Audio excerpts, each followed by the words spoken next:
Welcome. Hey guys, welcome to Diabolicast, the show where we talk about movies and just have a discussion, and we also recommend stuff. John, how are you doing today? I'm doing well. How are you? Yeah, okay. I just finished my breakfast, so I'm feeling very fed. I'm ready to discuss. I'm ready to talk. You know what I mean? All right. Yeah. So we got two completely different movies today. They're pretty much they don't really have any similarities whatsoever, They're but very, very different. yeah, very different beasts, but I think both of them have their good qualities to them, and we'll definitely talk more about that later on. So, as per usual, we start with the comedy.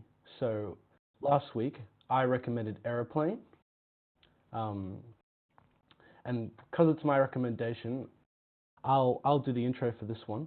So, Aeroplane basically follows um, this this guy who he was an Air Force pilot, and him and his girlfriend hasn't been seeing eye to eye basically, and she decides to um, she decides to basically break up with him at the start of the movie, and so in an effort to win her back, he decides to go on the airplane that she's stewardessing, and like hopefully reconcile their relationship. But of course, being a comedy, there's like a thousand other things that happen all at the Hmm. same time.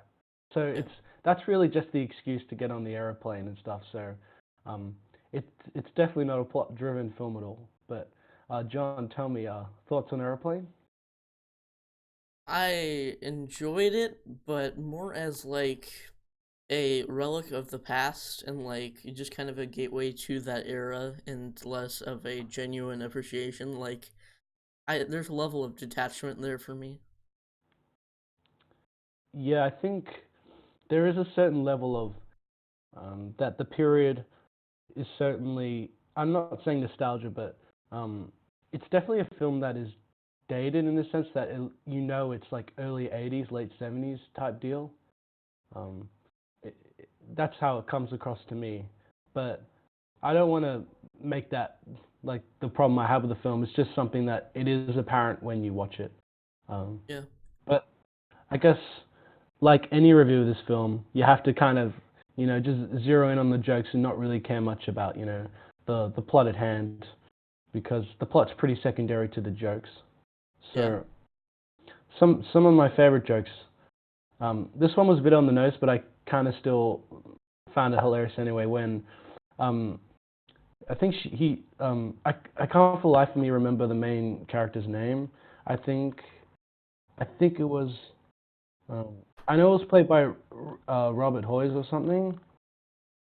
He- Um, I know his girlfriend was named Elaine. Hmm.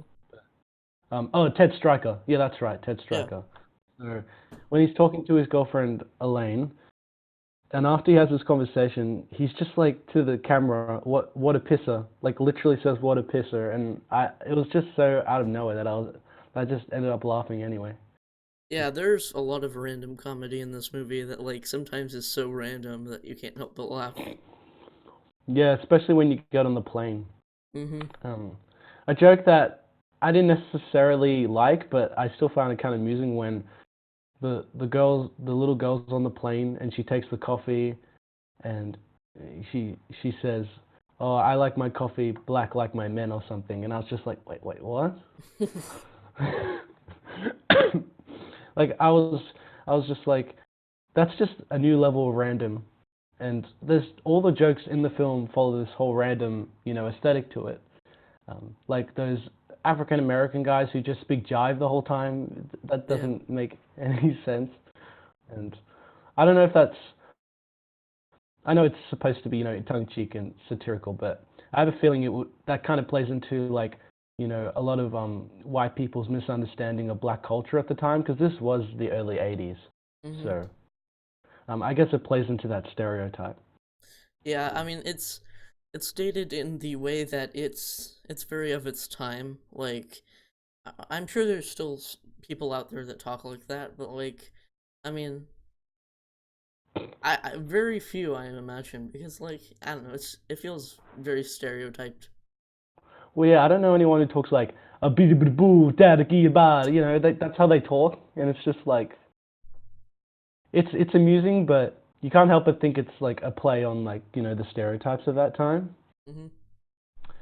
But there are other jokes which do strike a chord. Like as much as I just want to like preface by saying that the first half is definitely the weaker half because a lot of it's just flashbacks and it kind of got Hmm. annoying after a while. It's like you have this aeroplane. There's so many things you could do with it, but you decide to like do like 20 flashbacks. Exactly. Yeah. Which I get what they were trying to do, but it just came off as a bit of wasted potential, at least in the first half. Yeah. And the stuff they did in the flashbacks weren't that funny to me. It was like kind of a play on like the whole Castaway Beach thing, and then there was a disco scene, and there was some amusing like side gags in it, but I didn't find Hmm. it like that hilarious. Like those two like women soldiers who were fighting, that joke just did not.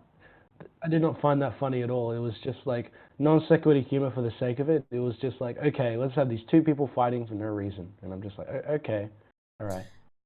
Yeah, I there's like I didn't laugh a whole lot in this movie. Like I mainly laughed in the second half though, like you said, it's much better than the first because it's a lot funnier and a lot more random and it's less focused on the two characters who you're supposed to care about, which I was like, really? Like the two characters who are like that couple are like the least interesting characters in the entire movie, and they take up most of the movie, and that was my main problem with it. Yeah, it seems to focus on the most vanilla characters, which I can kind of agree on because there's so many zany characters like Murdoch the pilot, who is actually the basketball player Abdul Jabbar, which is like the only joke I actually genuinely like thought was hilarious when when the kid was like, "Hey, aren't you that basketball player?" and he's like, "No," and I'm just maybe it's because I when I was younger I'd follow basketball and I knew about him. I just maybe that enhanced the humor a bit, but I thought that was pretty funny. Yeah, I thought his appearance was pretty great, and but actually, I think all my favorite jokes took place in that seat. Because if you remember, the automatic pilot also blows up in that seat, Yeah. and The old that joke was pretty cheesy, but I don't know, there was just something about it that made me laugh really hard. look, a lot of this movie is just like you go into it and you kind of expect just dumb non sequitur, obvious humor. I guess it's not what I get out of humor usually. Like I don't really find a lot of this humor funny, but I do kind of appreciate its off the wall absurdity in a way, I guess. Yeah, this is a movie my grandpa would enjoy because of all like the horrible puns and like I mean like it's funny occasionally, but I feel like this is gonna be a movie where like I don't know, I just it Mm. feels like one I would appreciate more watching it again and again, like because it's a very quotable movie and I don't know. No, I agree in a sense that yes, there's so many lines that do strike a chord and are memorable, and there are actual visual gags that are also kind of quotable in a sense, especially towards the second half where it got better because there was actual tension and like a lot of the comedy supported the tension because I guess we'll go into spoilers now because the second half has quite a few spoilers in it. So I mean, it doesn't really matter, but you know, yeah, I don't know if people. I think a lot of people have seen this movie, and even if they haven't, it's a comedy. I don't think people really care about spoilers. Um, but if you haven't seen it and you care about it, then go watch it and come back. But yeah, as I was saying in the second half, there was this tension, and there was some a little better sight gags.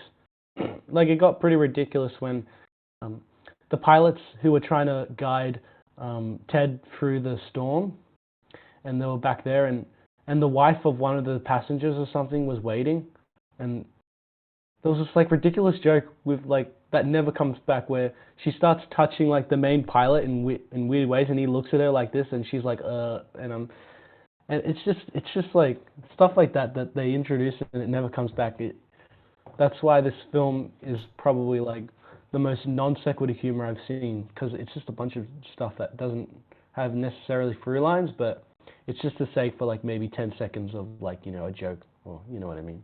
Yeah, and I felt like a lot of the jokes were pretty predictable too. Like there's the part where Yeah, the guy's like, "Oh, we should turn on some air," and then like I'm like, "Oh, the air's gonna be like there's gonna be a huge gust of wind," and like, "Wow, yep, that's what happened." I was just like, "Come on." yeah. I mean, that's one of the main problems I have with the movie too, is that I don't want to be overly negative because I know a lot of people love this film, but I guess a lot of the punchlines, while they're kind of amusing, they're not very smart. But the film acts like it's smarter than it actually is at points, like especially with those obvious punchlines. Um, I'm trying to just think of one.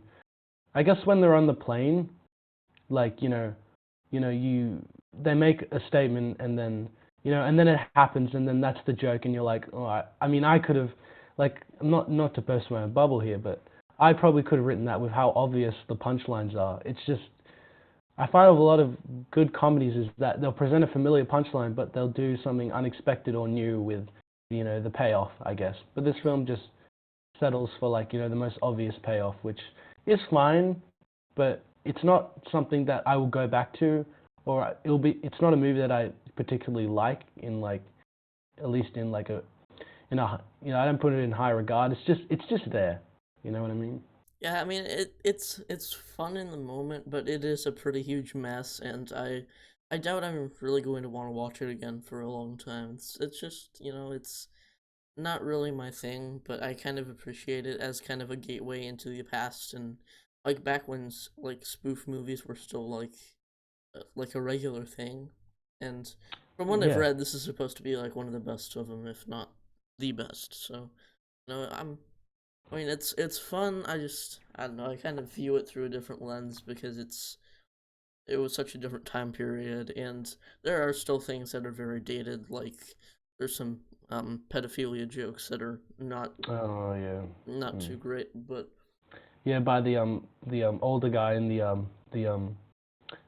cockpit when he's like talking to that little boy. That kind of turned me off really. Like that just didn't work for me at all. yeah, it was. I don't know. There are like there's stuff in here that's kind of uncomfortable, and like most of it is just dated in the regular sense, but like a couple of them are like, yeah, Yeah, you kind of just roll your eyes. Like, I hate using the word cringe, but it is a little cringe seeing like some of these dated jokes. And at the time, they probably would have been seen as either risque or just like, a part of like the culture of the time. But looking back, it doesn't really reflect well now, I guess. yeah. Speaking of which, how was this rated PG? Like, I mean, the thing you got to understand about the MPAA is that in their early years they were just terrible at rating like stuff. Like it wasn't necessarily the best system, and over time they got better. But so that initial rating they gave at the time of release is still reflected now. But if it was re-rated now, it'd probably be an M, even or PG-13 over there, I guess. But either PG-13 or a light R, because there are some pretty like suggestive stuff in it. yeah, I mean, I haven't seen any of the Austin Powers movies, but from what I've heard, it's pretty like there's stuff in here that's pretty similar to those. So I would think it would be PG-13, but I mean, you can't show nudity in a PG-13 movie. So Hmm. Well, 16 Candles is like rated PG, but it has like a couple of really like M to R rated content, like some nudity and so I don't understand how it works. It's very confusing. I don't it's very contradictory too. Like, know. and I don't want to get into that, but like, yeah, 16 Candles is another very dated, and although that one's 16 much. Candles is probably worse. Oh yeah, I mean that one's like this one's stereotyped, whereas 16 Candles is racist and like morally questionable in quite a few areas. Yeah. I mean, I rewatched it recently, and it really grew off me. I used to like it quite a bit, but now I guess I'm older. I can realize stuff and go, well, okay, this is actually not good. Yeah. Yeah, But Breakfast Club and even Weird Science is a lot better because there's less suggestive stuff. yeah, I need to watch those. I'm actually looking forward to them. Yeah, the Weird Science. I wouldn't say it's a guilty pleasure, but it's like a movie that, yes, in some aspects it's really overly silly, but it just kind of works to its benefit in creating like this really bizarre comedy. Yeah. Whereas I feel like Airplane is very tonally inconsistent because there's like stuff about the main character and PTSD that I thought was kind of poorly handled, especially when you consider the tone of the rest of the movie. Yeah. The problem is that they're implementing something really serious that affects a lot of people, and they kind of just brushed over it a little bit without either exploring it or even making it more bizarre or silly. You know what I mean? Mm-hmm. Like they just settled for like the surface level. Oh, he has PTSD, but we're not actually gonna explore it or even make it more like a farce. We're just gonna like it's there. You know. Yeah, I don't know. I thought a lot of that stuff was not only kind of boring and detrimental to the main plot of the movie, but also, yeah, I thought it was pretty poorly handled. Yeah, I don't know. Like I guess overall that would be my thoughts is that it's not a bad movie per se, but a lot of it's kind of either lackluster or poorly handled. And I guess like the movie has a level of that it thinks it's a bit smarter than it actually is, like with all these either genre parodies or non sequitur humor. It just came off as a bit try hard for me. I don't I know. could definitely see that. Like I feel like it tries to pack in so many jokes that like it feels kind of overloaded. And I mean, some of them are really funny. Like one of my favorites that I haven't mentioned yet is like it's just a random sight gag, but like when like all the like with the baggage claim that where like all the humans are coming out of the baggage claim. I just thought that was really funny. Yeah, there are some. As much as I'm criticizing it, there are some really good gags in there that are that actually did produce like a few laughs from me. So I'm not gonna act like nothing in this film made me laugh or anything like that because it did. That was one of the better jokes for sure. Um, Yeah, but I feel like there's so many jokes in this film that when you're done, unless you're taking notes on every single joke you like, you'll like forget some of them. I don't know. Maybe that's just me. But yeah, I don't know. Like parts of it are very memorable and other parts of it are very forgettable, and I feel like this is gonna be one where 2 or 3 years down the line I'll be like, oh, I only remember this and this scene, and I'll rewatch it and be like, oh, this is really kind of boring. I don't know why I only remember the good stuff. I guess I kind of feel the same way in a sense because yes, there are some really memorable points that like really stick out to me, but others, as you said, are kind of forgettable. So I imagine I'll have a similar experience like going back to it. Um, I guess one joke that I did really like was like the play on the whole like the man leaving to go away. Like it was more towards the start, but this like woman and man were like going, "Oh, I had to leave you. I gotta go. Sorry, I gotta go." And then and then the scene plays out. He goes on the plane. He goes, "Bye, honey," and then she just keeps running down the laneway, Yeah. and it just keeps going. And I thought that was funny, because Yeah, there are some very exaggerated and drawn out like jokes that are actually pretty funny, like that one. And then there are some that are drawn out, like the jive talk and stuff that I'm just like, it's not really funny so much as dated right now. yeah, I think the main problem is that they drag it out too long.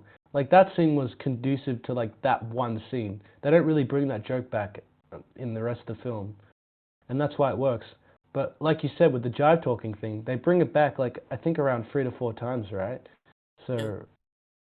So I think that's kind of like it loses its welcome after the first time, like Mhm. because after the first time you see it, it's kind of amusing, in a way. But after that, it's kind of like okay, we've seen that. Let's move on to something else.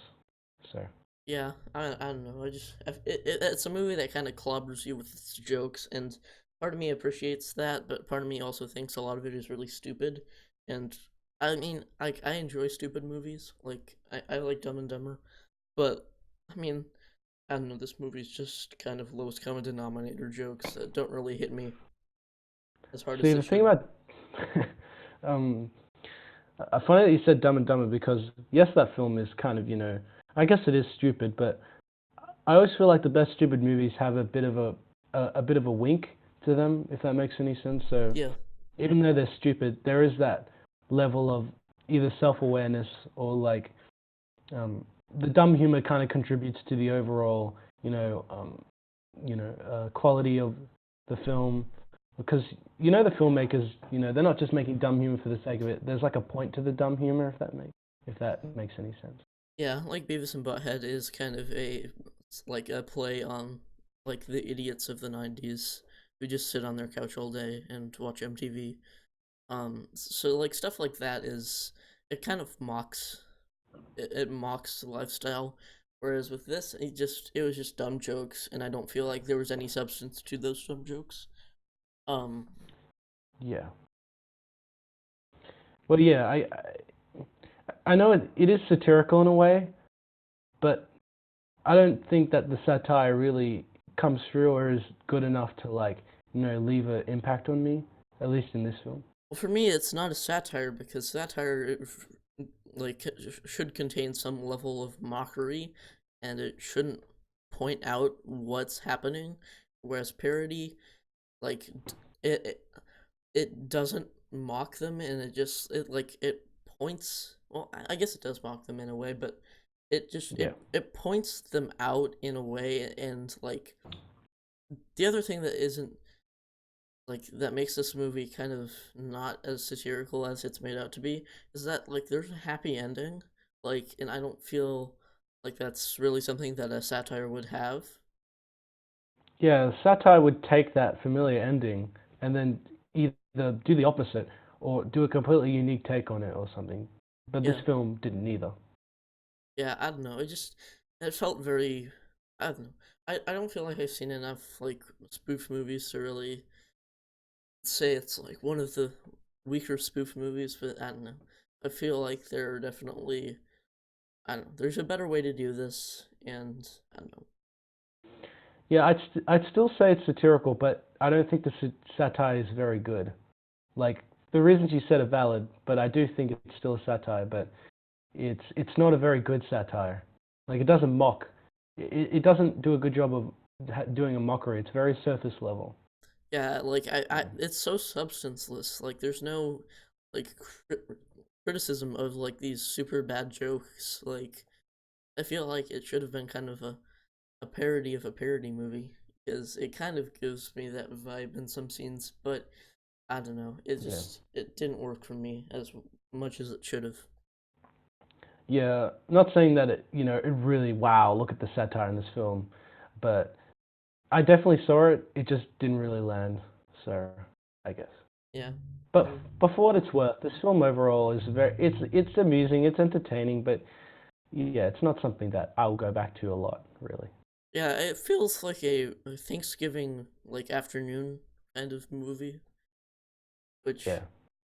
it's like a movie that you watch with your family, like at a get together, and it's fun in that context, but I don't really know that I would come back to it on my own. Yeah, I kind of feel the same way, but there's no denying that there are some good, gags and even I haven't mentioned this yet, but there are good performances. I really did like the scene with Lorna Patterson's character where she's playing the guitar on the plane, and then she she's a good singer and all, but she like knocks out the tube for like the patient on the plane, and I just thought that was kind of amusing in like a cynical way. Yeah, like there are some Yeah. parts that are very dark and are subsequently very funny, and that is one of them. And like some of the performances didn't work because I felt like they were taking it too seriously. Like I felt Yeah. like the main two characters were very misplaced, but that you kind of needed a straight man in this chaos. But like then Leslie Nielsen appears, and I'm like, why couldn't he just have been the main character? Like he was perfect. Yeah, it's like they had the ingredients, but they didn't know where to put it. Like, Hmm. I don't know.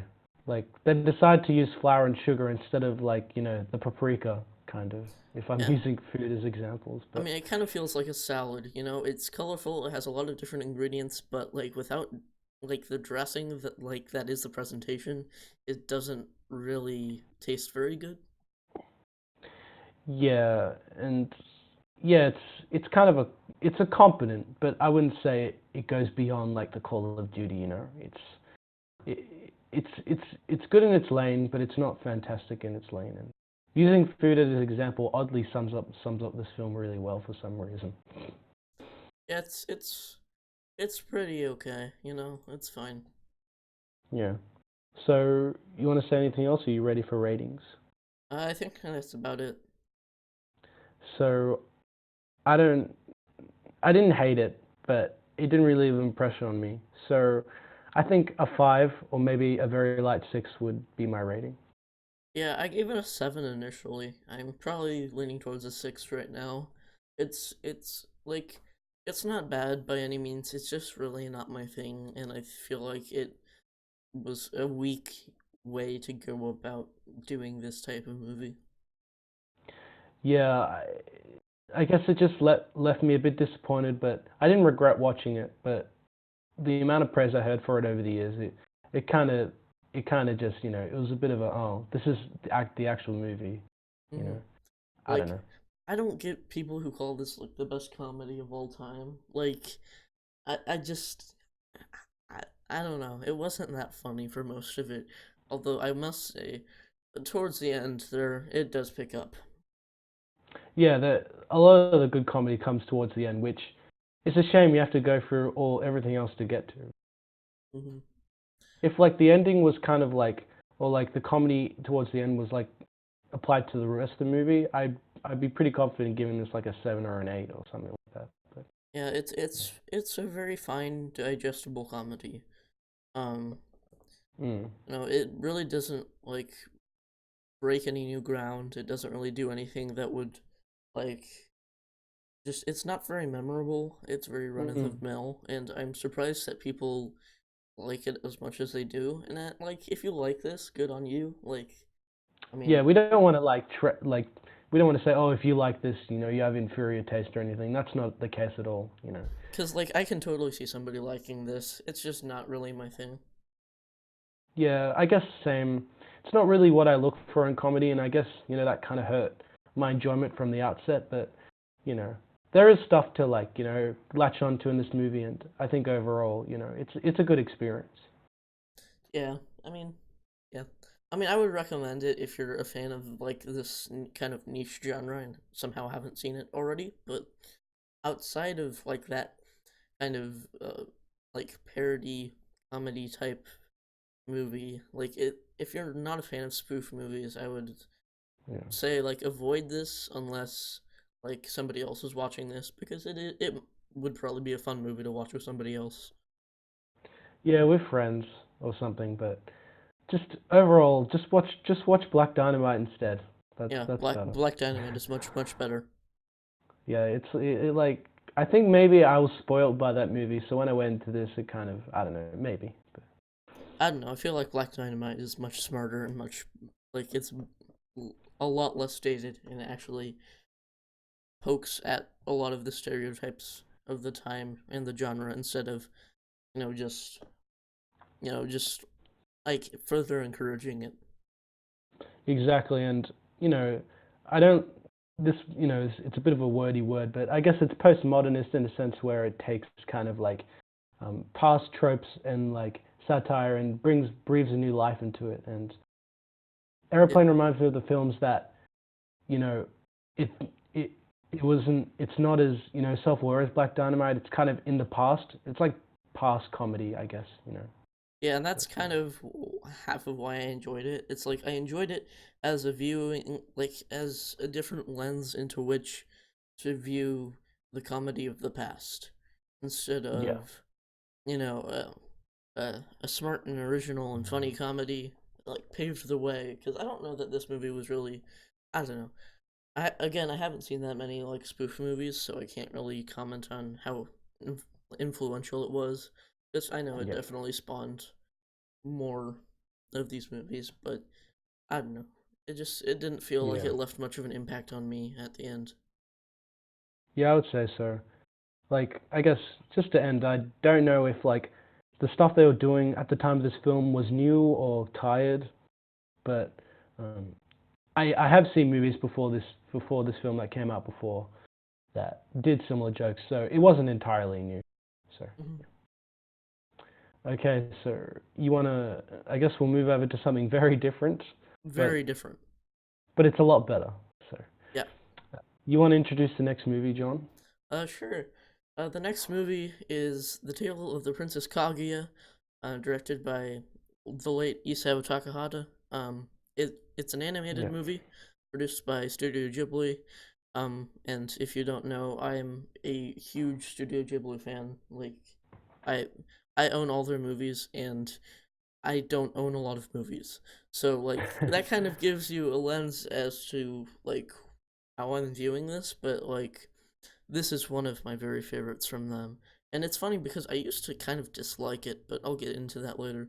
But it's based on a Japanese folktale called The Tale of the Bamboo Cutter, and it's about well, a bamboo cutter who in he cuts down a tree and he finds like a little person inside, and like it's a baby that grows at an alarming rate, and he keeps finding things in bamboo stalks, and he's like, okay, this must be a sign. She's royalty. So it's kind of this Yeah. a chronicle of her adventures, and also kind of a biting social critique, which I will get into in a bit. Yeah, I definitely got that. I'd say I really like this movie, even bordering on love this movie, because I think it's a great character study. I think as a character study, it's a phenomenal film. I think that the way it starts is very mystical, but as it goes on, it becomes more realistic and more biting, like Hmm. as a film to me. So, like from a visual standpoint, I just want to say that this film looks absolutely amazing, like Hmm. phenomenal, because it looks like a really nice painting for a lot of the film, and the aesthetic really works for the type of story they're telling, and I really got a lot out of that visual art style. And once you get into the film, you spend like the first 10 minutes going, "Wow, everything looks so like at the same time both like colorful and dull." Because that type of art style lends itself to both color and faded colors. So it's like an interesting dichotomy to it. Yeah. So, and I really enjoyed that kind of, you juxtaposition, I guess you'd call it, between like colorful and more bleak colors. Um, but I think this film really shines in like its kind of message and its main character study. But having watched it only once, I'm sure you have a lot more insight because you've seen it. I assume like 2 to 3 times, I imagine. Yeah, this was my third time through. I actually just watched it earlier today, and um, I actually haven't seen the documentary about the making of this movie.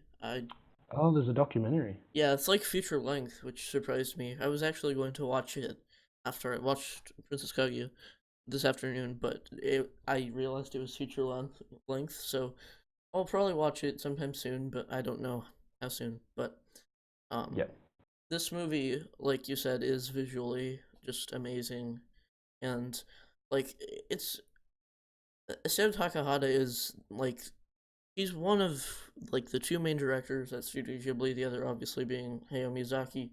But in like these past few months, I've actually come to kind of prefer Takahata because the stories are a lot more mature, and this one actually took 8 years to make, and that was because Isao Takahata is a lazy bum with no ethic.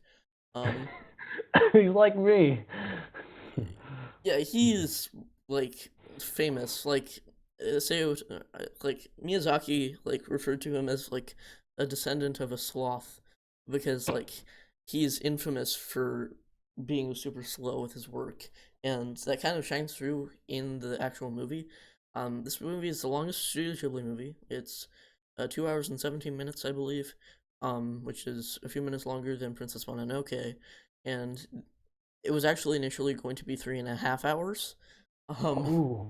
yeah, and like you can, you can't really tell that things like were cut because it's pretty it's pretty airtight as far as story goes, but it's a very loosely paced and loosely animated movie. And another thing I caught with the animation this time is the more like emotionally vulnerable the characters are, the more erratic and sketchy the animation becomes, which I thought was something really Yeah. unique. Yeah, I kind of picked up on that. I didn't realize it to that extent, but I definitely did notice that when it was coming more intense emotionally, the animation would reflect it. So, that was a nice little detail that kind of added to the whole experience. Um, yeah. I just wanted to, I guess the main thing we want to talk about is the titular character that you kind of follow through the thing. Um, I just end up feeling sorry for her the whole time. Like, she lives an awful life, like, pretty much. Like, at least from my view. Like, because it starts off okay. She's in the countryside. She's making friends, and you know, she's kind of discovering how great planet Earth is in terms of like the landscape. But as the film goes on, it just becomes a bit. Um, I don't know if this is necessarily a problem, but it seems like everyone is against her, kind of, except for like maybe one or two characters, and I guess that's kind of ties into the whole, you know, biting commentary or the themes of the film. But you just end up feeling really sorry for her and all this all the shit that people constantly put her through. And yeah, Yeah, from I read that Takahata read the original folktale as a kid and like enjoyed it but couldn't relate to the main character. So his goal was actually to make the main character a much more interesting and relatable and sympathetic character. So hence it went from the tale of the bamboo cutter to the tale of the Princess Kaguya. So that kind of shifted focus, like because yeah, I haven't like read the original folktale, but I have a general plot outline, and it's much more focused on the actual like the father, um, or yeah, I guess he's a pseudo father. I mean, he's not technically her father, but he yeah. does parent her. So The thing is that while the father was like, he had his flaws in the first half. He had his good points and his bad points, so it made him a tolerable character. Like that's how you write, good character flaws. But in the second half, they kind of just forgot his, apart from like the very end, I'd say they kind of forgot he had multi layers to him, and he just became really cynical for my taste. It just got really like overbearing in terms of like how reasonable, like he could be. I don't know. Maybe that's just me. I feel like a lot of his unreasonable choices and his attitudes kind of stemmed from the fact that he wanted to impress the royalty around him, and I mean, to an extent, the movie mocks him for being this bumbling, like, just like he's a he's a bamboo cutter. He's not royalty, and so the film kind of Yeah. mocks him for not truly being royalty and how clumsy and confused he is in that role. And as like I feel like a lot of his like poor decisions and attitudes kind of stem from stress and from not only holding up that lifestyle, but making sure everybody else is holding up that lifestyle in little their little sphere. Yeah, and I appreciate that. It's kind of he is kind of an abuser in a way. That's kind of like a lens through an abuser because it is kind of abusive to like force someone against their will to like do all these things and you know and once she becomes older she starts to realize even more so that she's unhappy and she needs to break away and um, it causes her to go on like this emotional journey and that's really interesting to see play out and And another thing I kind of felt this third time through was like Kaguya is not a perfect person. Like I feel like she kind of chooses to internalize a lot of her depressive feelings instead oh of yeah like letting letting anybody know, and like at one point she like threatens suicide, which is like it's not a good thing to do, and it's like very like just out of the blue, especially like you can tell that she's unhappy like if you're viewing it through the lens of the parents, but you don't know how unhappy she really is until she says that. And I feel True. like once that happens, the father kind of starts to get a little more perspective, which leads up to the ending. Um, which I guess we kind of got into some minor spoilers there. Yeah. Maybe before spoilers, I just want to say that I think it was really obvious to me how she was feeling. She didn't even need to say I want to kill myself to like portray that to me, because just the fact that it showed so much background on what she has to do at this, like I want to say temple. I don't know exactly what that type of place that she's situated in is They called. refer to it as a mansion in the English dub, but it's a I'm not sure what to refer to it, and I feel really embarrassed right now because I read up a lot on Japanese culture, and like it's not a ryokan because that's like a Japanese inn, but Yeah. it's also not a. Is it a temple? I don't think it's a temple. I don't know. No, it's not. It's their home essentially.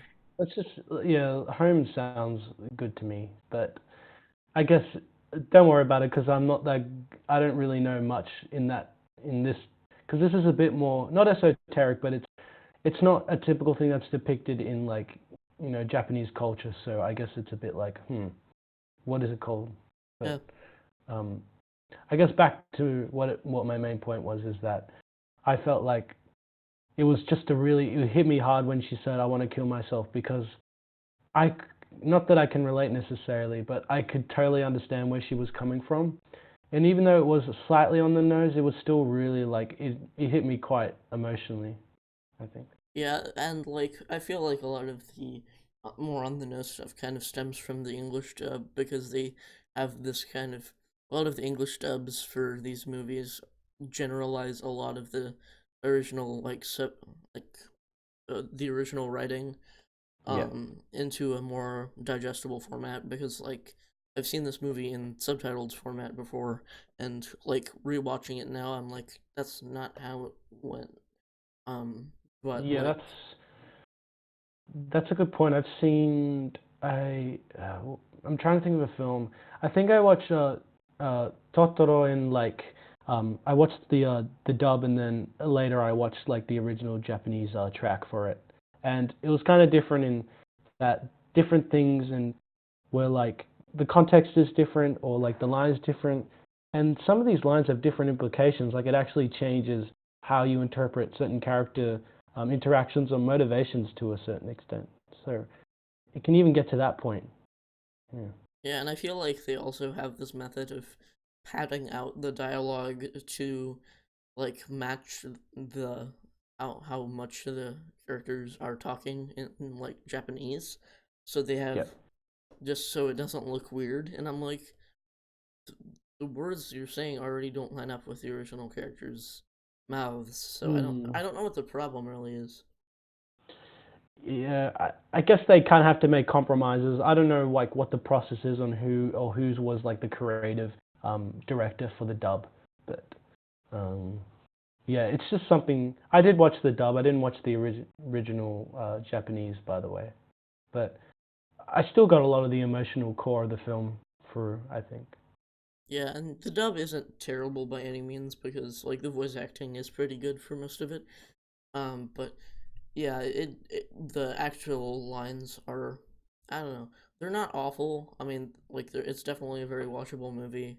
Um, even with those, like I didn't mind it at all, but there are moments where it does take you out of it to an extent. Yeah. No, I totally agree. I think that I wouldn't. That's not a flaw against the movie because that's just how it was dubbed. I guess it's just a flaw against the dub. But you know, um, the director possibly couldn't, fix that because that's just an overseas thing. You know, the dub was good enough that it wasn't too distracting, and it did end up immersing me in the story by like the halfway mark or like 30 minutes in or whatever. For me, the nicest thing about a dub is like the fact that I don't have to read subtitles. And I can just focus on the animation. Yeah, that's very true. Like, I think a lot of the time when I'm looking at subtitles, I miss like half of what is happening on screen because my eyes have to look down for like a few seconds. Mm-hmm. So that can like it doesn't ruin it, but you can miss like social cues in like the film or little things like that. So Yeah. yeah, I'd rather not. But I guess we'll go into spoilers now because unlike Aeroplane, this film is like built on not knowing what happens at the end because I think that's very important. Yeah. It is a movie that you don't really want to go in knowing much about because stuff Yeah. happens. So if you're still listening and you haven't gone and watched the movie, we both recommend you go watch the movie first and come back in 2 hours and then listen to our spoiler talk. So basically, the Moon people are what sent her to Earth in the first place. I And yeah, what do you want to say something? I mean, kind of. I mean, she says she broke the rules by going to Earth, but I guess Yeah. she is a part of the Moon people. Yeah, well, she's a part of the. I imagine she's a part of the culture in some way. Oh, maybe it's because I missed it, or maybe I just forgot. But it's possible. It's very possible that she just went on her own accord or something like that. Um, but anyway, the Moon people essentially come to take her back at the end, and it becomes somehow both sad and happy, kind of like a bittersweet thing because she's immersed so much of the culture by the end, and she's found kind of a bit more of her own identity by coming to Earth, but it's kind of like it's taken away by her by these Moon people who want her back on in the culture and whatnot. And I thought it was also kind of hilarious how the townspeople thought they could fight these Moon people somehow. Like, I'm like, dude, they're like supernatural. Like, I don't think whatever you can do, they can just go through you. Like, I don't know. Yeah, but at the time when they're like trying to defend her, they don't really know that. But yeah, Yeah. the ending to me, I have kind of a theory, and it's essentially that uh, she at that moment, once she's with them, she's dead. Like she kills herself. I feel like the movie kind of has this underlying theme of depression and like it's just like this constant ramp down into this bleak end. And I mean, I like on one hand, you feel happy for her because she's out of the situation. On the other hand, you're sad for her because she doesn't really want to go, and she's Hmm. the fact that Takahata made her such a relatable character kind of makes it a lot. It's a lot harder to swallow, you know, and Hmm. it's a really pretty ending. Like the first time I saw it, I really didn't like it because I don't I used to dislike negative things, but yeah, that's not how I am Yeah. now, and I don't think it's entirely negative because like there is that degree of her forgetting everything about Earth as she's Hmm. whisked away back to her homeland, and you know that feeling of this was all entirely meaningless, but there's that little piece of her that will still remain like Yeah. matured is something I really respect. No, I get that. Some people could leave this movie and think, oh, that was pointless. She's just forgotten or she's committed suicide at the end or, however you interpret it. But I think that, um, yes, an aspect of about it is pointless, but I think you got to remember that a lot of people do go through this in that they're in a place for a long time. And when they leave, sometimes that's it. It not necessarily ends by, suicide or anything, but they move on with their life and there's a part of them that always remains at that place, but obviously, they're gone. They moved on with their life, and I think in a way that this film is like one of the best studies of depression because to me that's kind of really accurate to a lot of people's experience. It's a very you know I think that if you call the ending pointless, then you've kind of missed a little bit of the message of the film, in my opinion. Yeah, and I, Yeah. as for a little 12-year-old me, I completely missed the entire point of this movie. Like, I remember watching it and being like, this is so pretentious, I hate this. And yeah, I kind of hate 12-year-old me now, but, that's what I thought when I was 12, so. I mean, but now, I mean, with Yeah. since I've matured, I respect the movie a lot more, and I would even call it probably top three favorite Studio Ghibli movies, and that's saying something because Oh, no, they have so many good. yeah, I'm Like, kind of casually obsessed with them. yeah, I grew up with Studio Ghibli. Like, they were the first, anime I was like exposed to. Like, I used to watch Howl's Moving Castle, Totoro and Pom Poko when I was really younger. So, I grew up with their films, quite a bit of them. Um, and when I was younger, I did prefer Isao Takahata to Miyazaki, but as I've grown older, I've begin to like realize that both of them have their strengths, and they're both very unique voices in the studio they work under.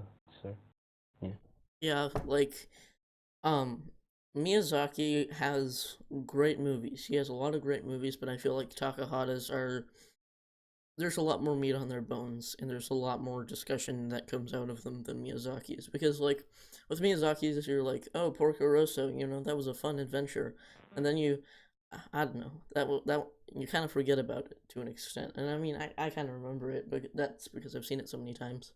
Um, yeah. but See, some of them I've seen. Like I saw Pocorosso like years ago. I'm talking like 8 years ago, but I don't want to rate it yet because I want to rewatch it with like fresh eyes. But yeah, it's a yeah. really fun movie. I would recommend it. Yeah, I remember it being kind of it was fun, but it also had an element of like sadness to it. But it wasn't like overly pronounced. It was just there in terms of like the main character's like journey throughout the film. Yeah, that's what I remember about it. And there is kind of those thematic underpinnings to it, but I don't know that they're really as rich as Takahata's, who just like he makes movies for the thematic standpoint, and he kind of makes movies for like people like me who like to analyze and kind of take apart movies. Yeah, for sure. No, I agree, and I guess you know I know this is kind of a stupid question, but he directed A Grave of the Fireflies.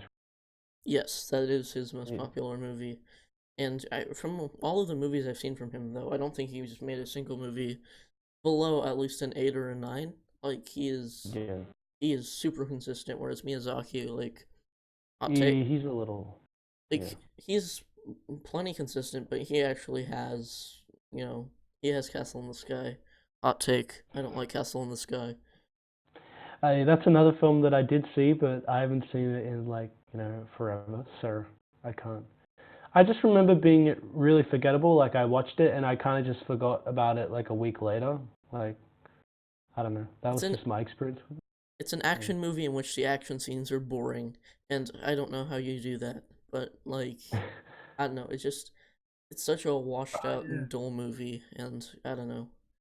No, when once you said that, it all some of it came flowing back to me. I remember there being sequences where things would be dragged out or just like there'd be action happening, but I didn't feel any of like the energy or adrenaline from it. I'd just be like sitting there like a little bit like unfazed by it. Yeah, That's I do remember that. it's a very tedious movie. Yeah. I don't know. But Yeah. back to Kaguya. Um, Yeah, Kaguya. I really appreciate Takahata and his style, and you can see a lot of influence from previous movies, like um, My Neighbor's Yamada's. There's a little part that kind of like just in the beginning, there's a visual cue that kind of foreshadows this movie in a little bit. And then there's like themes like in Pompoko about nature versus government, and only mhm. yesterday is one that I feel like has like the biggest thematic similarity is like that one had they're both about like people like trying like struggling to like fit into society's molds. And although that one is has a lot happier of an ending, this one is a Yes. lot more realistic, and that's weird because this one's a lot more fantastical, and I mean it is kind of a fantasy. Yeah, well, I guess Only Yesterday was very, stressed on, kind of flashbacks and reconciling the past and, looking into the future and stuff like that. This one's very based in the present, but it does have a bit more of a fantastical feeling to it, Mm-hmm. which, you and I feel like Only Yesterday would be sure, adults could definitely get a lot out of Kaguya, but I feel like Only Yesterday would directly appeal to adults a bit more. I think. Yeah, I because don't know. yeah, I've come to appreciate Only Yesterday a lot more as I've grown older because when I first saw it I was like, yeah, it was good, but kind of negative, and now I know like a piece of art can be good because it's negative. And like Only Yeah. Yesterday has a happy ending, but it is negative for a lot of it. Um, Whereas Kaguya, like it's not entirely happy for the runtime, but like there's a chunk, especially at the beginning, that is, it is like it puts a smile on my face, and it's really beautiful. No, it is a beautiful film, and I did really like this film, but maybe it will like warm up to me on more viewings because um, mainly in like the part where all the suitors are coming to the house and stuff like that. That bit did really drag for me. I thought that was kind of repetitive. Like that they could have cut a bit of that honestly, but there is some good character dissections and reveals in those scenes that would make like worth it. But I don't know. I just thought that section of the movie was a bit repetitive for my taste. I don't know. And I can definitely see that dragging for a lot of people because, like, I don't mind it. Like, I think it's funny and I enjoy it, but it's definitely probably the weakest part of the movie. And, it doesn't, like, detract from it for me, but it is there. Yeah, there's some good comedy in it. Like they keep bringing all the fake, items, and they're trying to win her heart and stuff. But she keeps like calling, "Oh, put it in the fire," and it should glimmer in the fire, and then it burns up, and then he just freaks out. And I know that kind of got a chuckle from. It was just kind of amusing. Yeah, like, I don't mind those because it shows, like, how, like, joyless she truly is. Like, you would think she would be like laughing her butt off at all these bumbling doofuses trying to win her heart and like bringing her Yeah. all these fake things, and um um she's just not there. And the other thing is, Yeah, she's. I feel like there's a lot of mockery like in those scenes. Like it shows how truly like how like all these like super high ranking officials and stuff are just a bunch of bumbling idiots and they don't know anything, and their ethic is super low, and the ones that do have worth ethic actually get Yeah, I hurt. thought that's a good point because to an extent, I thought like all the suitors were kind of a deconstruction of like the charming, dashing, man trope in a lot of these fantasy adventure movies. I thought it was because they when they introduce them, they're seen as like these oh they're suitors, oh they only want love and their hearts are pure. But later they reveal they're all just manipulative people that are only in it for their own interest. And I thought that was a great deconstruction of that. Yeah, and like another thing is like I feel like she kind of looks at it through a lens of why do they want to be my husband? Because like I mean, when you think about it, how different would the life be, married, wouldn't it just be the same thing except with a in a different place with a person who occasionally stops by to say hi? I mean, that's kind of Well, yeah, she doesn't see the point, and I guess that reflects real life because you know a lot of young people now don't really. Marriage is probably less popular with our generation, I imagine. It was more of something in like the 20th century now, and people are getting disillusioned by it. So I don't know if it was like a play on that, but it's definitely a factor in like, her life choices as a person, and she only wants what will make her happy, not what her parents or society wants. She'll do what makes her happy, and I think that's a good message because I'm not sure if there's necessarily a children's movie, which it's not, but you could show someone a child, and I think that's a somewhat of a good message to show someone, I guess. Hmm. Is that I think this movie is a lot has a lot to do with individuality. yeah, for sure. And it's not a children's movie, but definitely has the spirit of a children's film in terms of like, how it kind of tells its story and um, how the events play out and stuff like I mean, that. at least in the first half. For sure. I think as it goes on, it gets a bit more mature and adult with its subject matter, which I did appreciate. But you know, I think that's something that I would show this to one of my older kids, like I don't know, 10 to 13 or something like that. I probably wouldn't show it to if I had. I wouldn't show it to like under 10 because I think there is some like really mature subject matter that you need to be at a certain age to kind of either grasp or like appreciate in a sense. Yeah, I do think that this is a movie. I mean, at least for older kids, because it's not like an objectionable movie, but it is a movie that has a lot of really dark stuff.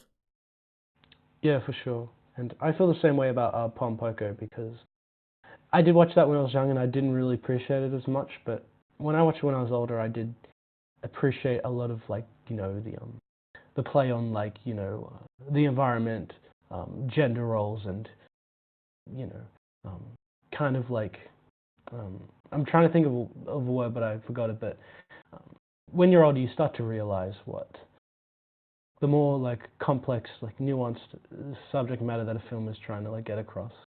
Yeah. Hmm.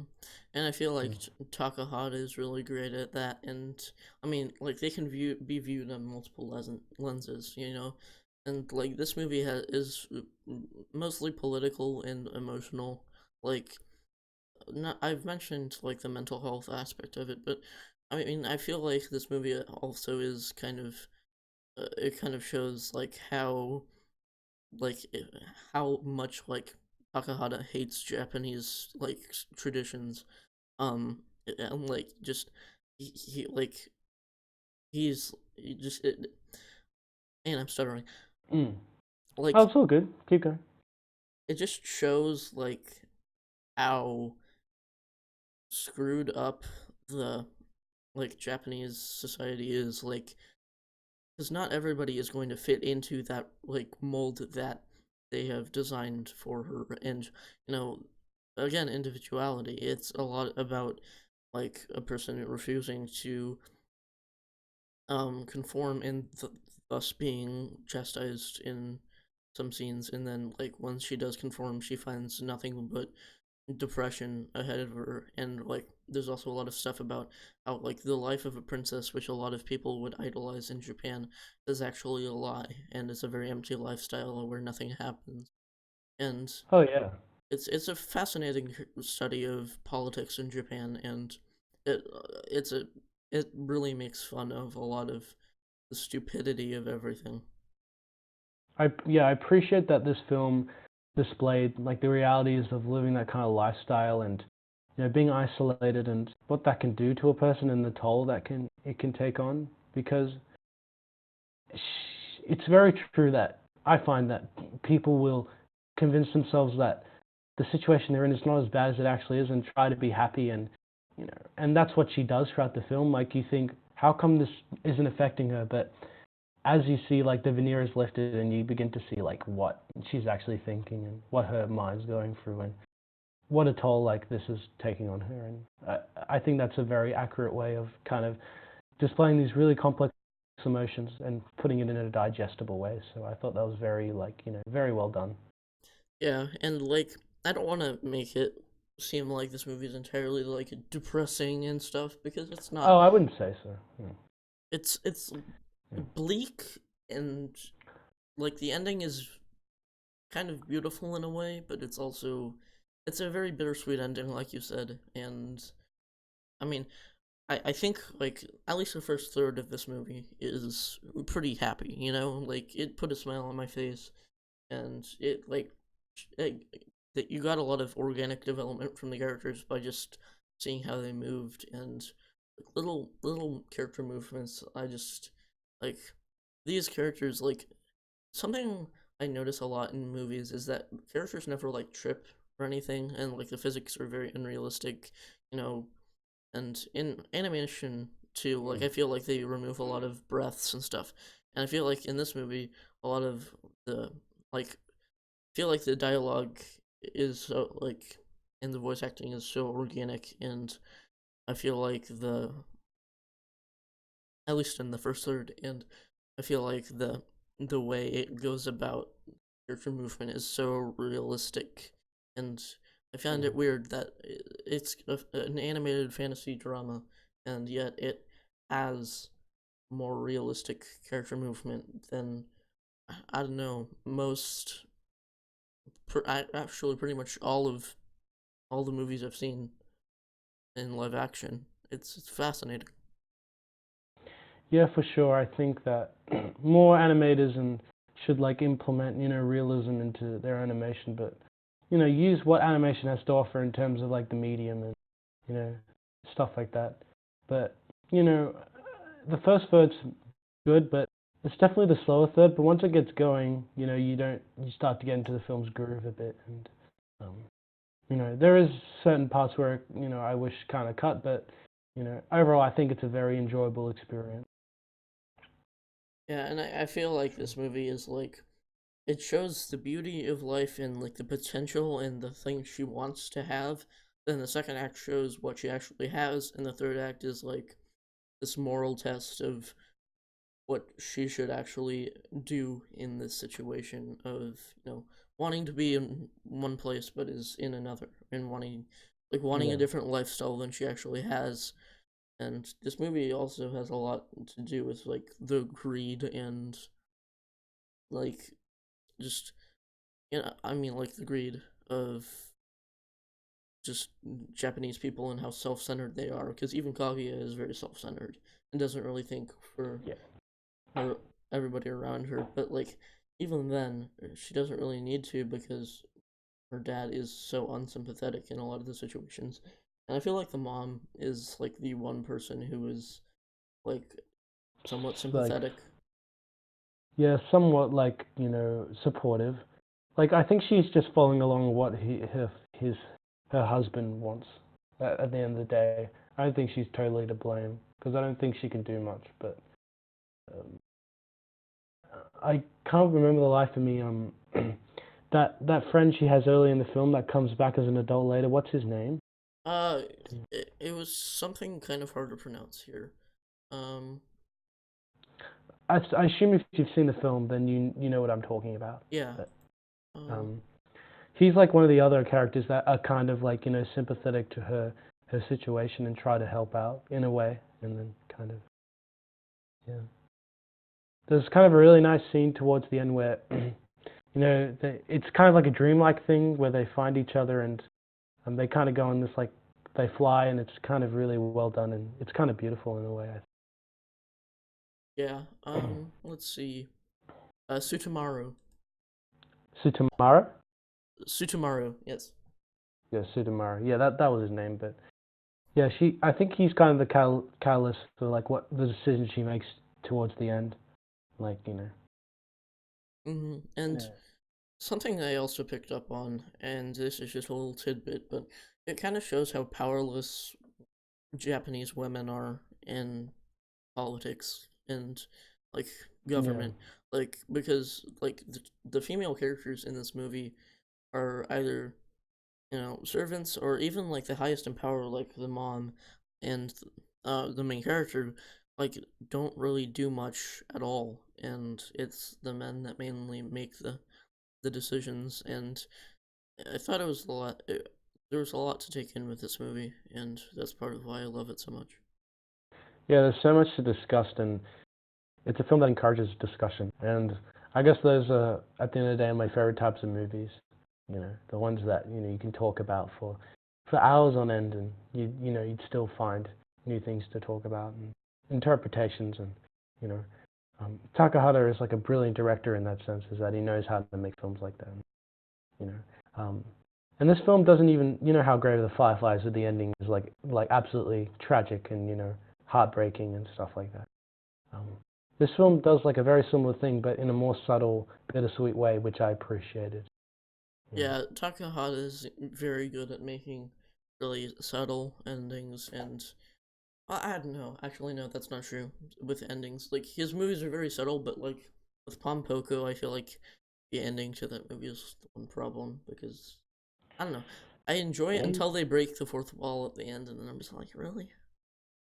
yeah, and that's something that is I think that translates to both the dub and the original track because even when I was younger when I was watching, I'm like, huh? It kind of broke my immersion a little bit, but I get the message that he was trying to send, and I've always liked the song they play at the end. I've always tried. I don't know what that song's called, but I really like the song that plays over the credits of Pom Poko. But yeah, Yeah, Pompoko has some great music, and that's another thing I want to mention. Joe Hisaishi, who composes most of Miyazaki's scores, and incidentally also made the greatest soundtrack of all time for Spirited Away. Um, he actually did the music for this movie, and um, he doesn't usually do this. Like this is his first time and last time, unfortunately, working with Takahata, yeah, and I thought the music was really pretty.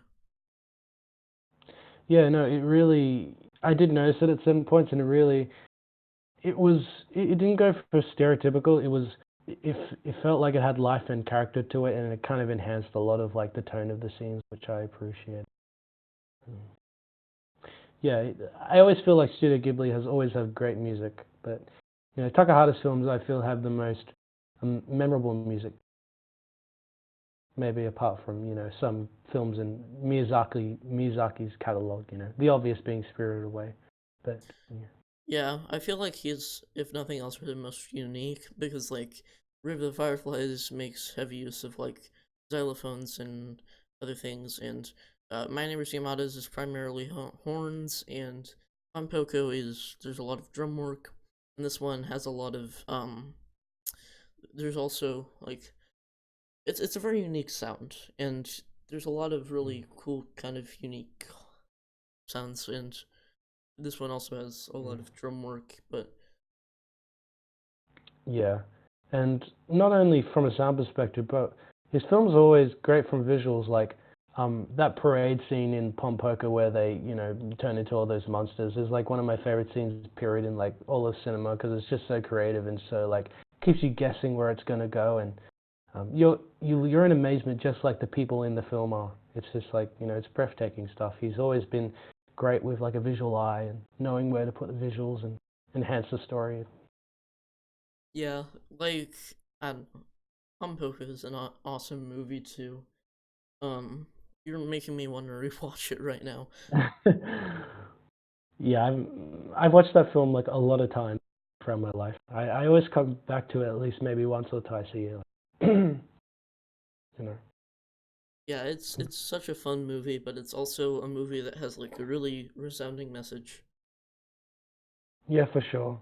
And I always feel like people might dismiss Pompoko because of some of its more absurdist, silly aspects, but um, I think that kind of enhances it in a way and makes it a more endearing film to me. But yeah, And that's something I would want to bring up is Miyazaki makes better normie movies, which sounds really bad because I still love Miyazaki, but yeah, Takahata's are so deeply rooted in Japanese like culture.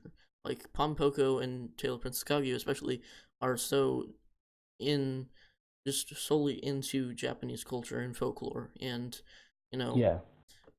and there's even imagery and stuff like My Name's Yamada and Grave of the Fireflies that is distinctly Japanese, and unless you do research, you probably wouldn't have recognized it. Yeah, I feel like Miyazaki at times makes films that happen to be in Japan, not necessarily immersed in the culture, but they just happen to be set in that place. But Takahata definitely feels like his films are built around Japan. Like he Mhm. he he frames the script around it rather than in it, if that makes sense. Yeah, and I feel like he kind of has a love-hate relationship with Japan. Like he loves like the nature side of things, and he also, but he kind of hates society and government and what how it works and everything. And I feel like that's where a lot of his movies and their themes come from. Yeah, for sure. And I'm really sad that he's no longer with us, and he can't make any more and stuff like. Because he is one of I think he's one of the most um, compelling voices in cinema. It's a shame that he's passed away, but what can you do? Yeah, I'm.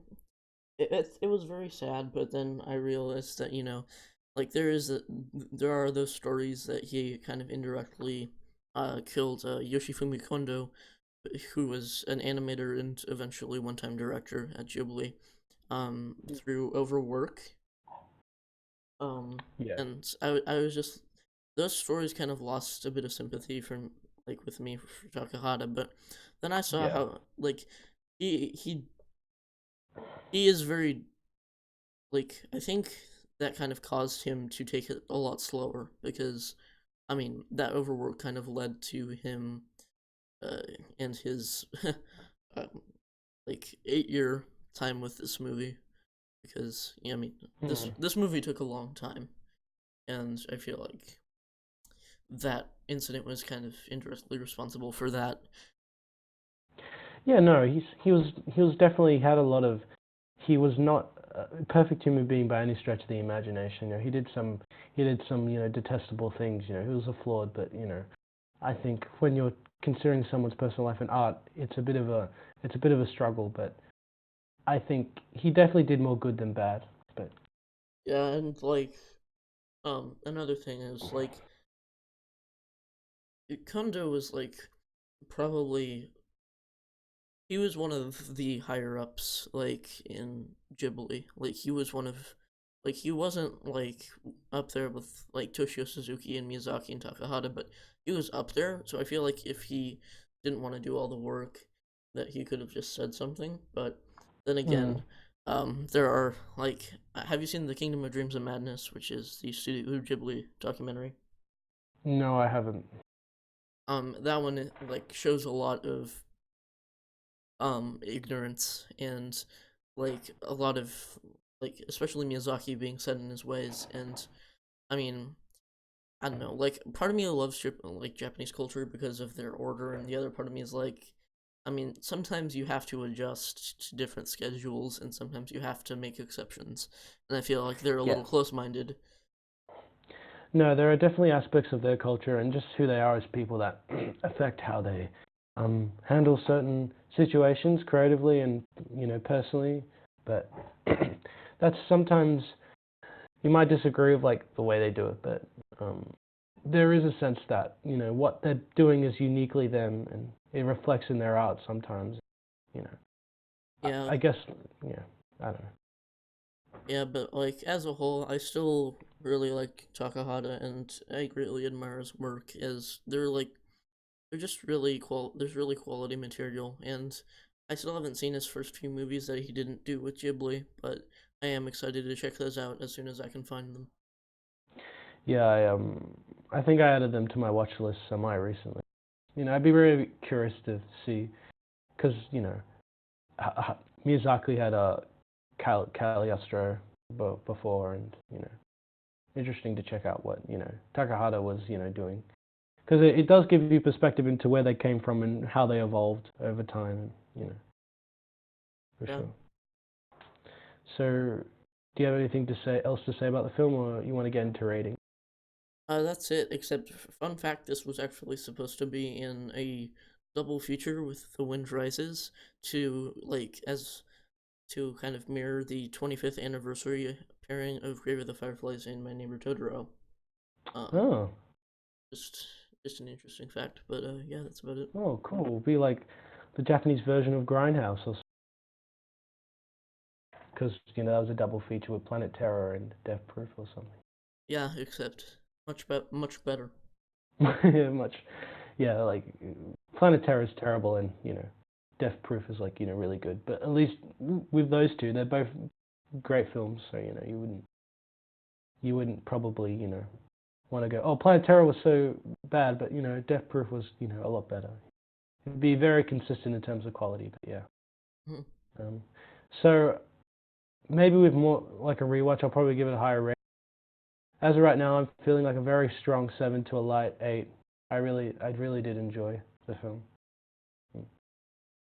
Yeah. Yeah, I'm like, it always feels weird to say, oh, I gave this a 10, because like there are very few movies that I feel really comfortable saying 10 out of 10, you know, for, but this movie really is a masterpiece to me. I don't know. I just feel like it so perfectly encapsulates a lot of what he was trying to do with a lot of his early works, which are still great, but I don't know. I just feel like this one captures it also in such a succinct and well done manner.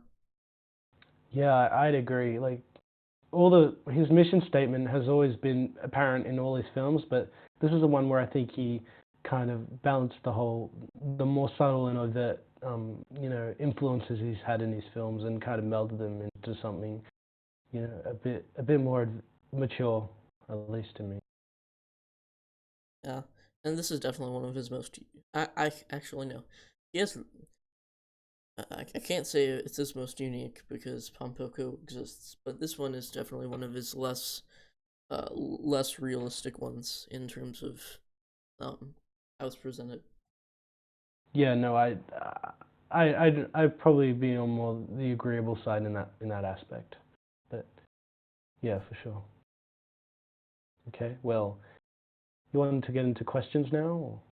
Oh, sounds good. Okay, cool. Do you want to start with a question this week? Sure. All right. So, what bands and artists do you think are massively overrated? Oh, okay. Okay, I'm gonna start with a bit of a doozy because I know you think this band is fantastic, but I've never really been into My Bloody Valentine, and specifically into Loveless. I I I've listened to that album like about 6 times, and it still hasn't grown on me in any capacity. In fact, some tracks have even like grown off me. But yeah, Interesting. Like, I don't, I can't say that they're like one of my favorite bands because I've listened to the two albums that bookend Loveless, and Loveless is one of my favorite albums, top 10 all time. But their self-titled album and It Isn't Anything are just kind of there for me. Like, they're fine, but they're nowhere near as good. yeah, I haven't heard their other albums, but I think that's mainly to do with the fact is that if I didn't really like Loveless that much, then I'm probably not gonna like the other albums Loveless. But Loveless is kind of an acquired taste, but I don't know. It's just, I feel like on some level you have to admire the craft and how many melodies they're able to cram into one single song. for sure. And look, When You Sleep is like a masterwork of a song. I think that's like the greatest achievement. I just it is like if the whole album, like I know people say that the rest of the album is fantastic, but if to me if the whole album was like When You Sleep, then it would be like one of the greatest albums of all time for me. I think. Yeah, for And sure. yeah, When You Sleep is one of my all-time favorites, but there's a lot of great songs on there. I mean, Soon is one of my all-time favorites. I Only Said Sometimes, Only Oh yeah, Shallow. Only Said's great too. Yeah, there's a lot of good stuff on there. Yeah, the first track, I Only Said and When You Sleep are probably my favorite. Everything else is a bit mixed for me, but it's an album I admire more than I do like actually like, I guess. And I could definitely see that. Another band I would say would be Led Zeppelin. Don't really. I do like maybe one or two of the albums a lot, but like overall, their discography is really mixed bag. I don't know. Yeah, they have they've never put out like I don't know. I really like Houses of the Holy, but other than that, I don't know that they've put out an album that's consistently great. They have a lot of great songs though, for me. Yeah, like they'll have like I've always Led Zeppelin 4 is consistently touted as their greatest album, but there's a lot of weak points in that record, which wouldn't it kind of hurts my overall enjoyment. but I know I've always thought that the Battle of Evermore is probably one of their best tracks for me. I don't, because usually people who don't like Led Zeppelin usually hate that song, but I know something about that song I really like. Yeah, I really like that song. When the Levee Breaks is my favorite Led Zeppelin song. Yeah, that's like the only good song on like the side B of that album, probably to me anyway. What, you don't like Stairway to Heaven? Isn't that on side A? Yeah, that's on side A. No, I'm pretty sure it's on side B. Um, okay, I happen to have Rate Your Music open, so let me just check like the um, I think that yeah, Stairway is like the last track on side A. Just like so, you were very close. Ah, see, I always kind of associated it with like the end of an album, so I don't know. I don't feel. I don't know. It seems like a side B track. Yeah. Yeah, it's the end of the first side, so it kind of leaves you like, holy shit, what just happened? But I do like Stairway. I don't think it's a masterpiece, but it's a very enjoyable song that definitely has like a very good emotional through line through it. I mean, I really like Stairway, even though it is kind of a meme nowadays. And Yeah. like Led Zeppelin is like, you know, they're like, film bros, that kind of category of moviegoers who are just like solely into like, Tarantino Like The and Dark Knight and yeah, Tarantino and stuff. Christopher Yeah. Nolan is the greatest director of all time. Um, I know those people too well, in fact. they probably own a Pulp Fiction poster, Um, Yeah, I do too, but I wouldn't call myself a film bro, but I do like some film bro films. yeah, and that's the thing. I kind of feel embarrassed whenever I like love a movie that they love too, because like, it's just like I don't want to be associated with that stuff. Yeah, but it's kind of like when you do hate something they like, you kind of feel a bit like it feels a bit funny because like they freak out. It's like, oh what man, you don't know real filmmaking. What are you talking about? Yeah. It's like You don't like Lord of the Rings, The Two Towers? How dare you? what? That one has Gollum, who has not aged well at all. Whoa. Yeah, from a visual standpoint and like just from I don't know. Gollum's always been a mixed character for me. I've never gotten like the hype around Gollum. Yeah, I feel like he was much better in Return of the King than in Two Towers, but Mm. the book trumps all of it, so Yeah, I read bits of the books when I was younger, but I don't remember a lot. But I do remember them being a lot more interesting and probably well better executed than the films are. yeah, like the movies are fine, but they're way too long, Mm. and especially the two. I don't like the Two Towers at all. I think that movie's really bad. Um, The Two Towers, like it's definitely a quality decrease. I wouldn't say it's bad, but I just feel like as the middle chapter does, it kind of just it reinforces what you saw in like the first one, but it doesn't add enough that you keep like watching. Like that's how I thought about that film anyway. Like enjoyable, but it didn't really leave an impact on me. Like I'll put it this the, way: I zoned out of that movie for 30 minutes, and when I tried to get back into it, I was in the same place that I left off at. Like, nothing happened. That's how bloated it is. Like, yeah. it was crazy. The, I don't know. Like not everything has to be 2.5 hours or what long. Some things can be cut. It doesn't have to be this big epic. You know what I mean? Like, Mm. but um, Back to Film Bros. back to the back to film, bro. Back to the. Did you say any artists that you thought were overrated? Because I know I did. I'm not sure I'm if you. I'm finishing my argument. So, Film Bros, like, there's a version of Film Bros for music, and Led Zeppelin is like a band that they would absolutely eat up. I will just say that. Like, would you call them the Music Bros or would you call them something different? Um, Or Boomers or I don't know. I don't know, just like, oh, real music, those type of people. I listen I to was the born in the wrong generation, Lale. exactly, Oh, I love the Yeah. Dark Side of the Moon, and then like, I wish modern pop music sucks. Everything should be like AC/DC. Like people like those. Ugh. Imagine I've never Dragons liked lovers. AC/DC. Mm. Yeah, AC/DC. AC/DC is another overhyped band that I've never gotten. Yeah, they're yeah, yeah, and it's not like Led Zeppelin where I really like a lot of their songs, even though they can't put together a consistent project to save their lives.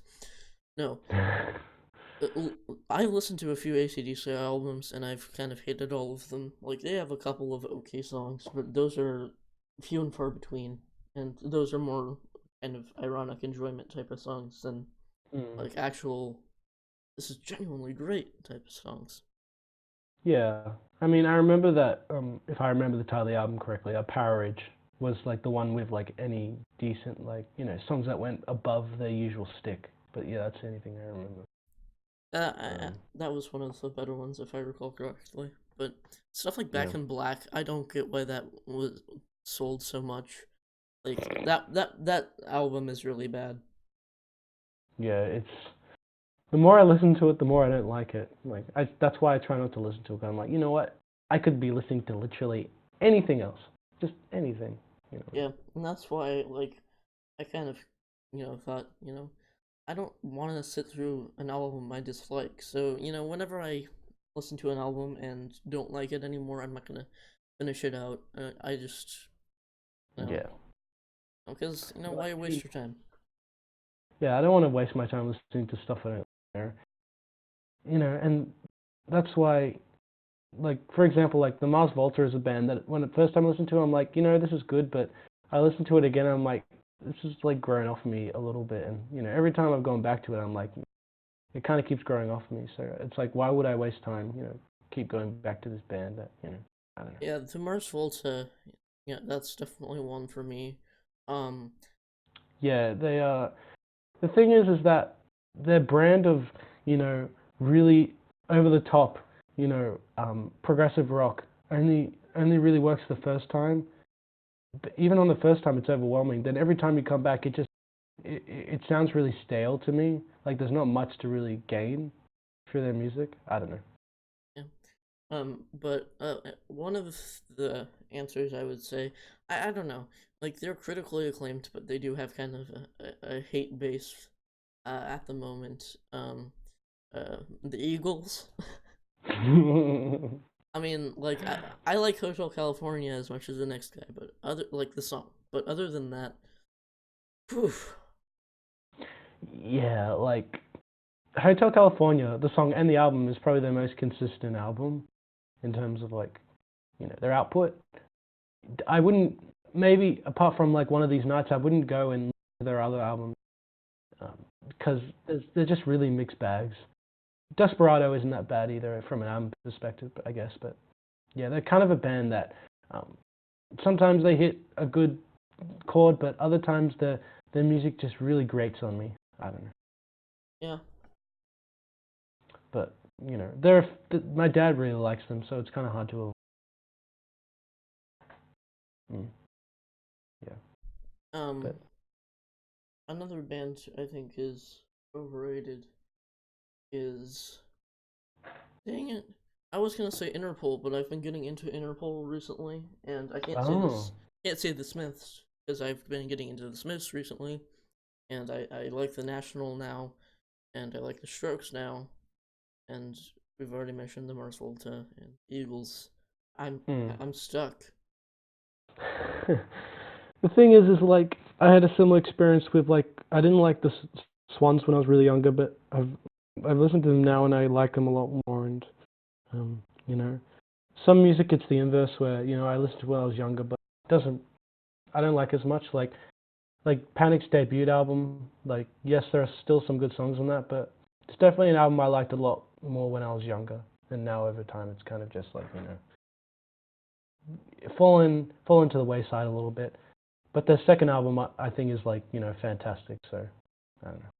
Yeah, there are bands I that like and artists that like I really like, but like have albums that I don't like at all. Like um Denzel Curry's last album, I really didn't like.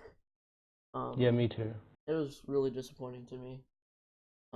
Well, yeah, just there were a couple of good songs there, but overall, it just felt like he was kind of phoning it in to a point. Like it didn't feel very engaging. Yeah, and like it was a 10 track album where like not half of them, but like a lot of the songs were just like interludes. I'm like, dude, just make it an EP. I don't get it, man.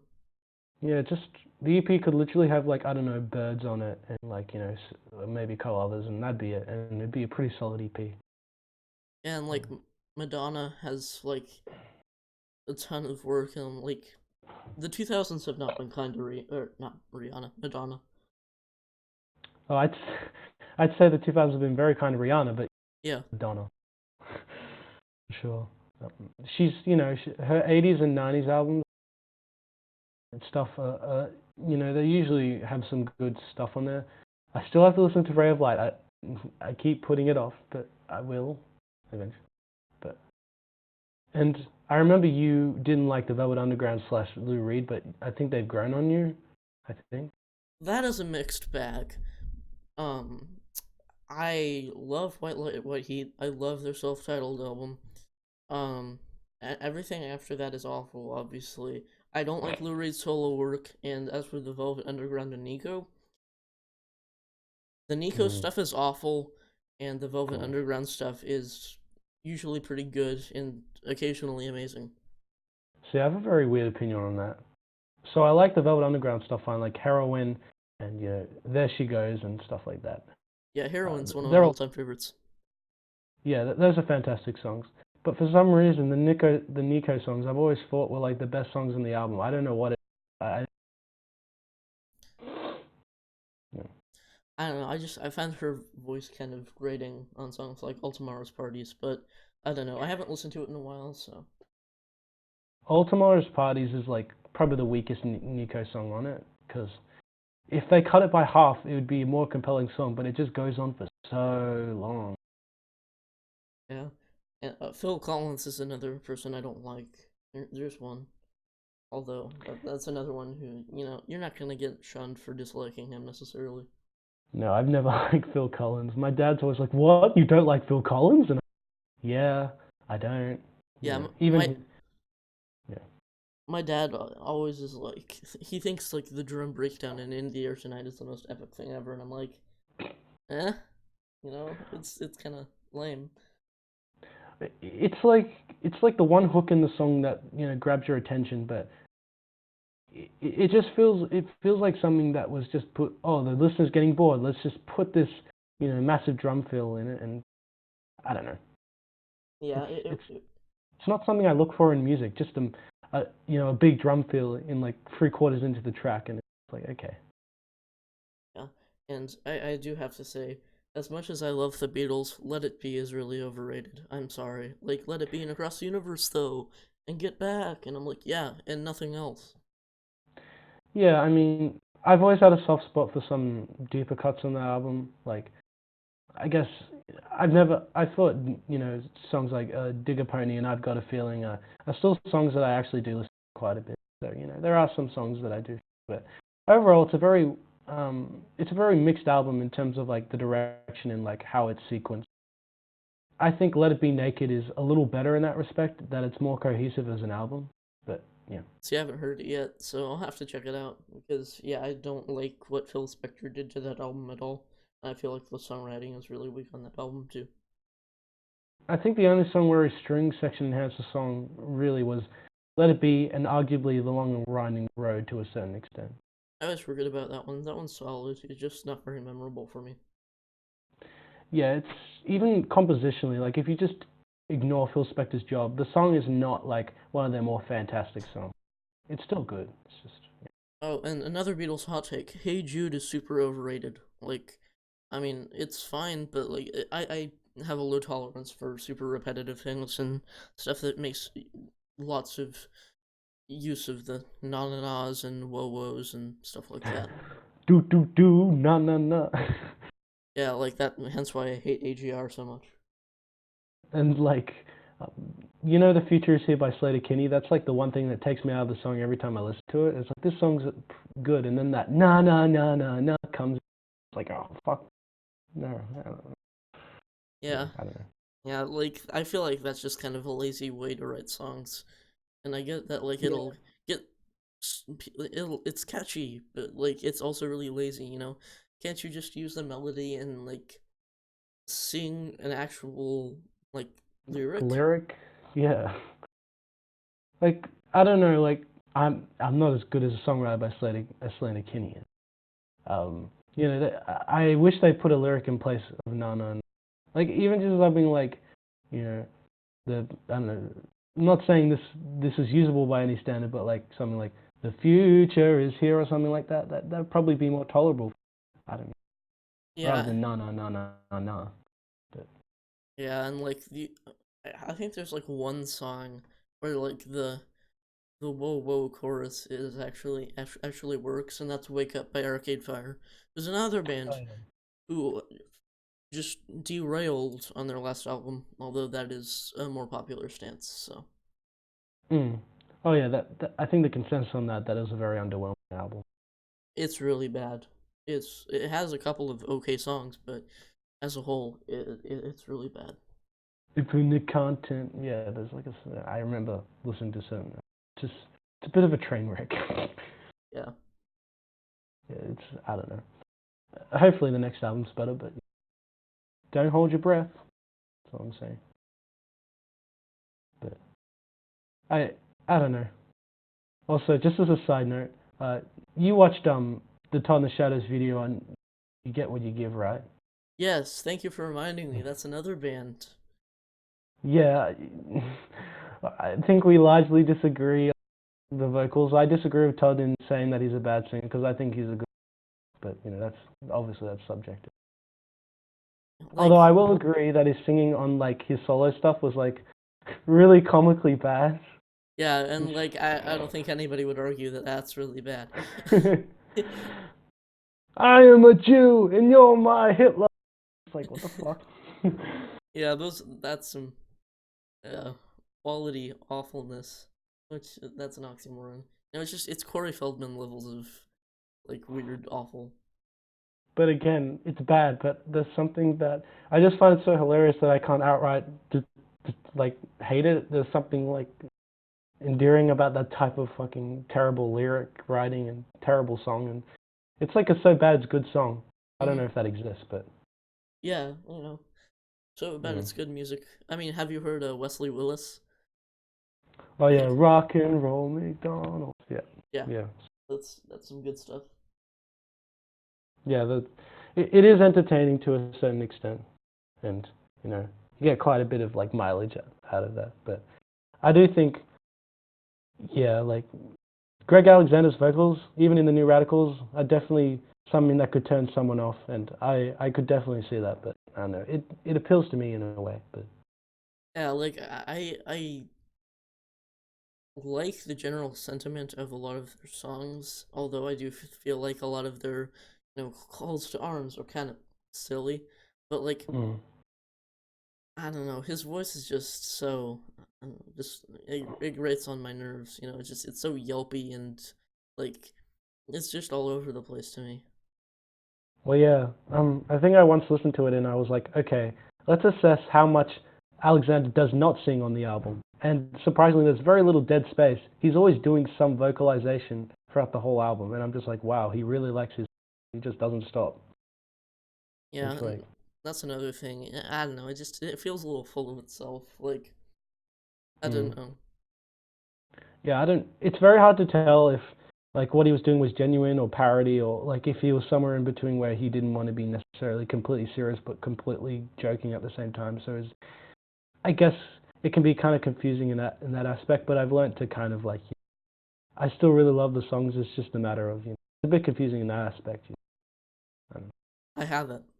We'll close the Yeah. question with this. I hate Oasis. I love Don't Look Back in Anger, but Oasis, I don't like Oasis at all. See, I have a bit of a mixed experience because I don't necessarily hate them, but their first two albums have a very inconsistent, like, especially the first one, which they'll have a decent song like I don't know, Live Forever or Rock and Roll Star to a certain extent, but then they'll just be like filler and I don't know. It's the production's really washed out, at times, which can kind of like detract from the good points of the song. It kind of ruins like the potential it could have had. But Yeah, and it's not like the Smiths where it's like I don't like Morrissey. I think he's kind of a jerk, but I can overlook that because he seems very sincere. With Oasis, I just like the Gallaghers are jerks, and that's their persona essentially. mm, It's not like the Smiths where Morrissey is a member of the band, but the band themselves. That's not what they kind of base their personas around, like Morrissey's solo work. Whereas Oasis is just the most pompous thing imaginable, and I don't like it at all. yeah, the personas reflect in the music, and I guess that what turns off some people because Oasis is kind of a band where like the jerkiness kind of you can hear it in the music. It's like ugh, it leaves a bad taste in your mouth for sure. But when Morrissey sings, he sounds to me he sounds he leaves his foot at the door. He puts himself in for the music, at least in the Smiths material. Um, Yeah, because he didn't write all of that music, whereas his solo stuff is stuff he did write, and it's super pretentious. yeah, you can definitely like see him that way because like you remember like Johnny Marr and all the other members, they have you know contributions and stuff like that. And I don't think it's a good idea just to dismiss a band just because of like one asshole in it. But Yep. yeah. Well, that was a very long answer, but there's a lot of ground to cover in that area. You know. Yep. Do you want to do one more question? Yeah, sure. Um, desert island movies. So pick like one or two movies that if you're on a desert island, you can only pick one or two. Which ones would you pick? Like that you could probably, you know, live with the fact that you just watched those two movies or whatever. Hmm. I mean, I feel like I could just say like my two favorite movies, but actually Hmm. I don't know. I feel like that doesn't cover a broad enough range. I don't know. Yeah. The thing is that what I would take on a desert island aren't necessarily my favorite movies, but movies I could watch over and over again and still get something out of, even if I only had those two. So, one I could probably keep watching over again would be Southland Tales. I could probably watch that, a lot of times because like there's so much stuff in that movie that I can keep going over and it'd be different every time. And it is definitely not one of my favorite movies, but it's a movie I would probably take on the desert island with me because it's long and it's got so much in it that I can kind of unpack and either marvel at how well it's done or how, some you know stuff he did that probably was to the film's detriment, stuff like that. But another one would be a film I actually do love. I would probably take either Scott Pilgrim or Amadeus to a desert island. You know. I would say A Serious Man, personally, because that's a movie I could watch over and over again because there's so much stuff in it, and there's a lot to unpack, and it's also very funny at times. Um, and then the other one, um, I would, mm, probably the Suspiria remake. Honestly, that's another one that Yeah, I could watch over and over, and it's long, and it's not for commoners, but Commons. it is a deeply rewarding movie for me, and there's so much that went into it. Yeah, you could definitely like similar to how longer movies like Southland Tales. There's a lot to like digest and go through, and you wouldn't get bored too bad because like um, there's quite a bit to like unpack it.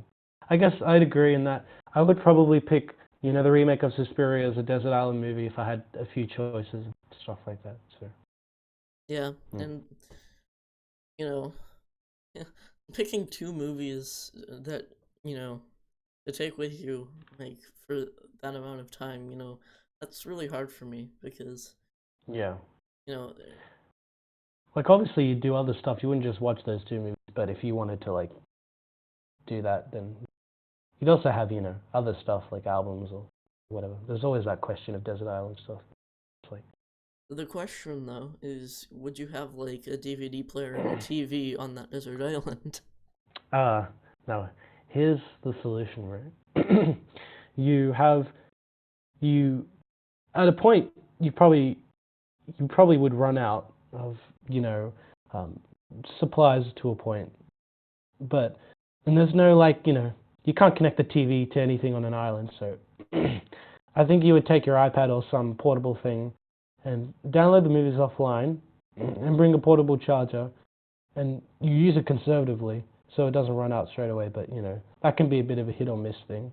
But Hmm. that's how I'd circumvent that problem.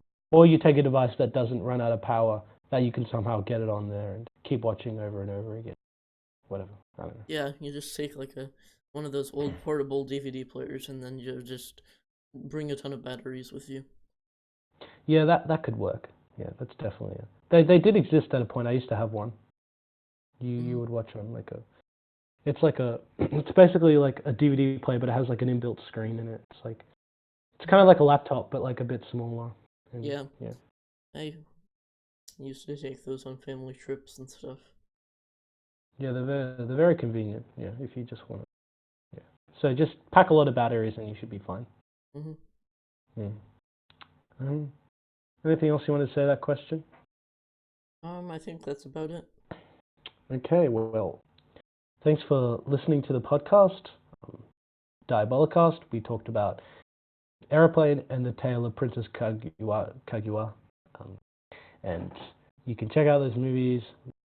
I believe YouTube Movies has both, or Amazon Prime, to my knowledge, if you have Amazon Prime. So hopefully you didn't listen to the spoilers and not watch the movie because that probably that is would that we do definitely do not recommend that. But regardless, we have links in the description.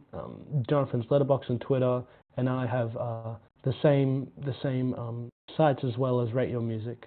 Um, and yeah, it's been a fun episode. All right, time to recommend a movie. Yeah, so I've been meaning to watch this for a while, but I was thinking of recommending Radio Days by Woody Allen. All right, What was your recommendation? I've been kind of, I've had like a few different ideas, but um, hmm, it occurs to me you still haven't seen Fargo. Yeah, that is definitely something I need to watch. So I would not mind at all if that was a rec for.